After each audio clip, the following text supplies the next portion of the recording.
In early October, I gave a short overview of the 5-element sheng, or nourishing cycle, and discussed the transition from late summer to autumn. See how Earth feeds metal. Now we're coming to the end of autumn, when we can most clearly see metal feeding water.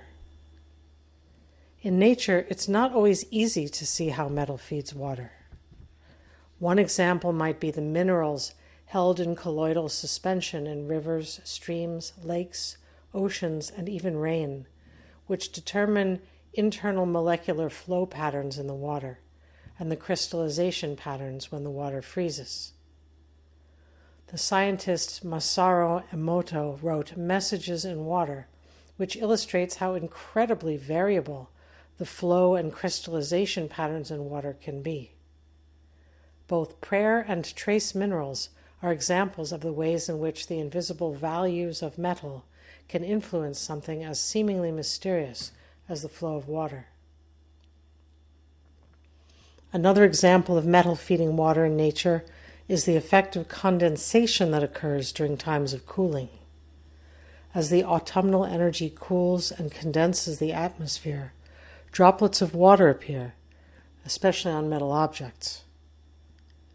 In autumn, trees and other perennial plants go through a hardening off phase in which they develop thicker bark, divest of everything tender and perishable like leaves, and set tough, compact buds that can withstand the cold winter, protected by their armor until their shells crack open in the spring.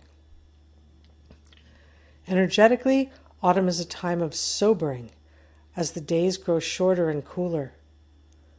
Metal brings the energy of ending or coming to a close. This sense of completion is necessary for water's rest and repose.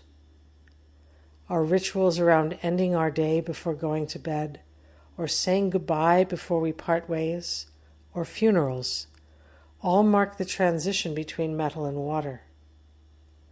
How we acknowledge the value and internalize the essence of that which is ending, so that we can take it with us inside as we move forward into the mystery.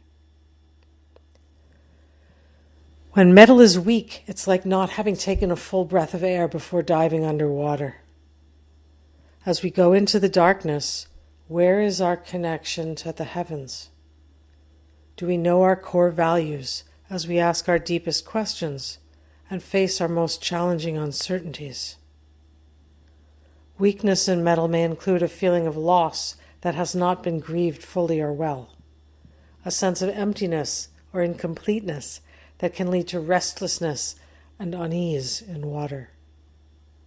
Conversely, metal that feels lonely, isolated, and unable to connect with the heavens may lead to water that is paranoid or feeling doomed or very deeply depressed. Sometimes a parent element has a hard time letting go and feeding the child, like a season that does not want to move on to the next season. When metal is not feeding water in this way, one might see values expressed as rigid dogma and an inability to say, I don't know. One might see a sense of public honor that is unable to forego praise and recognition in order to serve life anonymously. One might see a love of beauty, order, and precision that is unable to admit that what creates evil is often our idea of good, and that most of life simply is. We are moving into water time, but don't forget the health of metal.